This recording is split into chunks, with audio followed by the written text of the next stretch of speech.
there's some people from history whose stories just stick around. Decades pass, but their actions, they still kind of echo in what's happening today. Mm-hmm. And Eli Cohen is definitely one of those figures. It's 60 years since he died, but the name, the legend, it's still incredibly powerful. He's almost moved beyond just being a spy, hasn't he? Absolutely. Into something almost mythical. And you see it, right? It's not just this fabled status he has in Israel. There's the recent news about his belongings being returned and that Netflix show, The Spy. Huge. Yeah, that really brought his story to a massive global audience. So we've been digging into a bunch of sources about Cohen, looking at his life, these incredible things he did behind enemy lines, how it ended, and crucially, how his work still impacts things today, geopolitically. Right.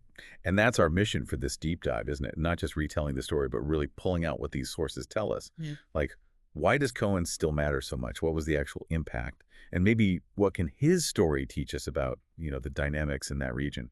Exactly. It's fascinating stuff, really relevant for anyone trying to understand history, espionage, or just how the past shapes the world we're in now. So first off, this enduring legend thing. Why is he still captivating people 60 years on? The sources point to this shift from spy to icon in Israel. Yeah, and it's interesting. The Syrians, when they held that public hanging in Damascus back in '65, they obviously wanted it to be a deterrent, a really stark warning. But it kind of backfired, didn't it? Yeah. The sources suggest that instead of fear, his perceived bravery, facing death like that, it actually fueled Israeli nationalism. It did, and apparently it even inspired a whole new generation to join Mossad. So the opposite effect. He becomes this national hero figure instead. Which explains why, decades later, you get a big international series like The Spy. It taps right into that powerful narrative. Right. And the sources also mention how Mossad's own reputation, that sort of legendary status it has, is partly built on incredibly audacious operations like Cohen's, especially succeeding in such a hostile place back then. But it's not just symbolic, is it? His legacy is literally on the map. We have to talk about the Golan Heights. Oh, absolutely. The Golan, strategically, it's just critical. The sources really hammer this home.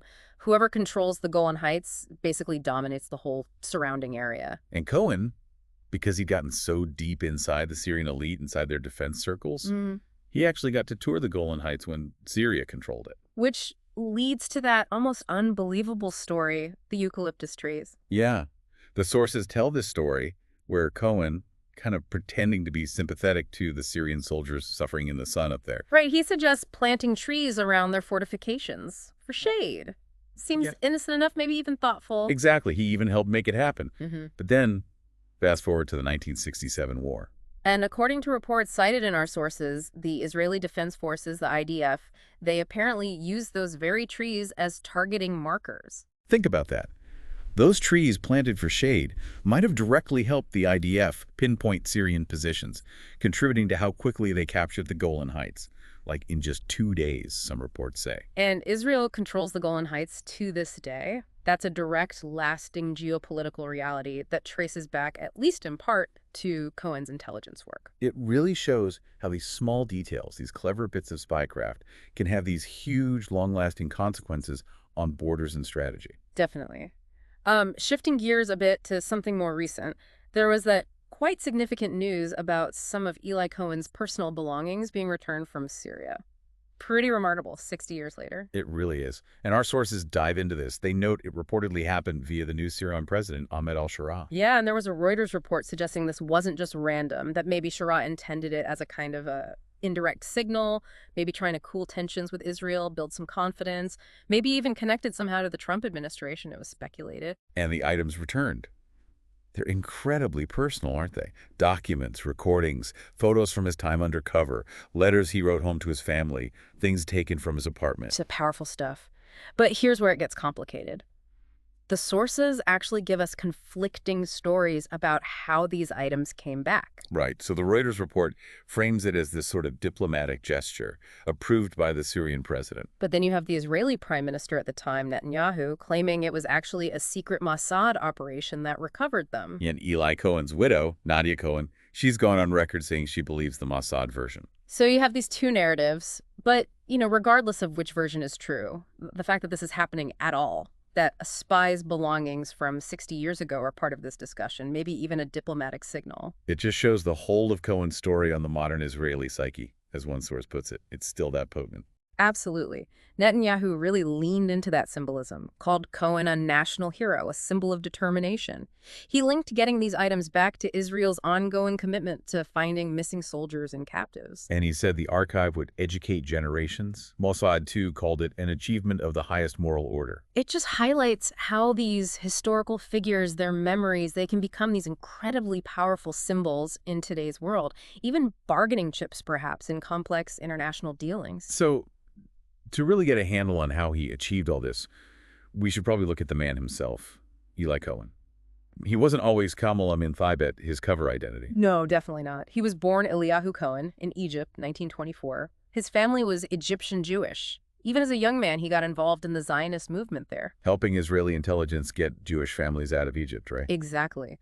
But eventually, especially after the Suez Crisis in '56, the Egyptian authorities started getting suspicious of him. So he emigrated to Israel that year. And in Israel, he settled down, married Nadia. They had 3 kids, started a family life. He did. And he joined IDF military intelligence in 1957. But interestingly, the sources mention he actually applied to Mossad earlier and was rejected. Multiple times, apparently. So not an immediate star spy. It took time. What changed? Well, the Director General of Mossad then, Meir Amit, was specifically looking for someone for a really difficult mission: infiltrating Syria. Cohen's file came up again. He went through this intense 6-month training course. And then he was selected. Became a field agent, a Katsa. Right. And the next huge step was creating that deep cover identity. Kamal Amin Thibet, a wealthy Syrian businessman supposedly returning home after making his fortune in Argentina. And they didn't just invent it on paper. He actually went to Buenos Aires in 1961. Spent time there, building the persona, making friends in the Syrian expat community. Yeah, laying the groundwork. Those contacts he made in Argentina were crucial later for his credibility when he moved to Damascus in 1962. And his timing was, well, almost perfect in a way. The Ba'ath Party seized power in Syria in '63, a time of upheaval. Exactly. And Cohen was incredibly skilled at using that situation. His social strategy was apparently key. Throwing these lavish parties, building relationships with absolutely top-level people, politicians, military brass, powerful figures, diplomats. He must have been incredibly charming and convincing. Seems like it. He got so embedded, so trusted within the Syrian elite. I mean, the sources say he was seriously being considered for Deputy Minister of Defense just before they caught him. That's how high he got. Wow. And all this time, from '62 to early '65, he's sending back incredibly valuable intelligence to Israel. Extensive, high-value intel. But as successful as he was, that kind of deep cover, it couldn't last forever. Right. His luck ran out. Tragically, yeah. January 1965, he was arrested. Syrian intelligence, apparently using Soviet-supplied tracking gear, honed in on his radio transmissions back to Israel. And the end came quickly after that, didn't it? Military trial, death sentence under martial law. Yes, and reports mention intense interrogation, torture. There was a big international push for clemency. World leaders appealed to Syria. But it didn't work. No. He was publicly hanged in Margus Square, Damascus, May 18th, 1965. Some sources even say they filmed the execution. In his body. Israel's been trying to get it back for burial ever since. Constantly. But it's never been returned. The search for where he's buried, that continues even today. So it's quite a story we've traced. His background, the intense training, building that unbelievable cover, the crucial intel he gathered, especially on the Golan Heights, his capture, his death, and this enduring legacy that pops up even in today's news with his belongings. It really is. And understanding stories like Cohen's, it gives you such a valuable lens for looking at historical events and the really complex dynamics in West Asia, even now. It shows the high stakes, the long-term impact of espionage. Exactly. And being able to connect that history to today's world, today's geopolitics, Yeah. that's so important if you want to be truly informed, whether you're just following the news, studying history, or maybe even preparing for exams where that kind of contextual knowledge is key. So maybe a final thought to leave everyone with, based just on what we've discussed from the sources. Think about this. How does the return, or even the discussion about returning, a spy's personal items 60 years after he died? How does that become a potential diplomatic signal? What does that tell us about how powerful symbols and memory can be in international relations, especially in such a volatile region? That's a great question. The lingering power of history indeed. Well, thank you for joining us on this deep dive into Eli Cohen's life and legacy. We hope you found it as compelling and thought-provoking as we did. Yeah, and if you want more deep dives like this, exploring history and current affairs, do make sure you like and subscribe. And please, if you have any thoughts or questions about anything we covered, drop them in the comments below. We'd genuinely love to hear from you. Until next time.